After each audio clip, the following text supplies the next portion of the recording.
محمد زبیر اسلم صاحب نے ایک سوال لکھا، پوچھتے ہیں ایک چیز مارکیٹ میں 10 روپے کی ہے لیکن میں بحث کر کے 8 روپے کی کروا لیتا ہوں، مگر بل 10 روپے کا بنوا کر کمپنی سے 10 روپے وصول کرتا ہوں، کیا یہ اضافی رقم رکھنا میرے لیے جائز ہے یا نہیں؟ بسم اللہ الرحمن الرحیم۔ الجواب بعون الملک الوہاب، اللہم ہدایت الحق والصواب۔ کسی چیز کا بل زیادہ بنوا کر کمپنی سے اضافی رقم لینا حرام ہے کہ اس میں جھوٹ، دھوکہ اور باطل طریقے سے مال کمانے جیسے گناہ پائے جا رہے ہیں، اور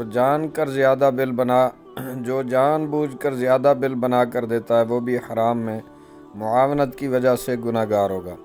مسلم شریف کی حدیث پاک ہے، کریم کائنات صلی اللہ علیہ وآلہ وسلم نے ارشاد فرمایا، من غشنا فلیس منا، جو ہمیں دھوکہ دے وہ ہم میں سے نہیں۔ مسلم جلد اول کتاب الایمان، باب من غش فلیس منا، صفحہ نمبر 69۔ فتاوی رضویہ میں ہے، برتقدیر اول جبکہ یہ جانتا تھا کہ وہ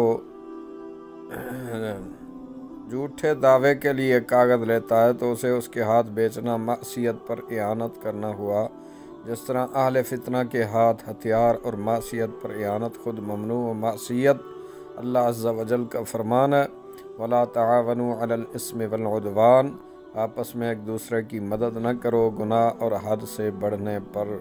فتاوی رضویہ جلد 17 صفحہ نمبر 149۔ واللہ اعلم عز و جل و رسولہ عالم، صلی اللہ علیہ وآلہ وسلم۔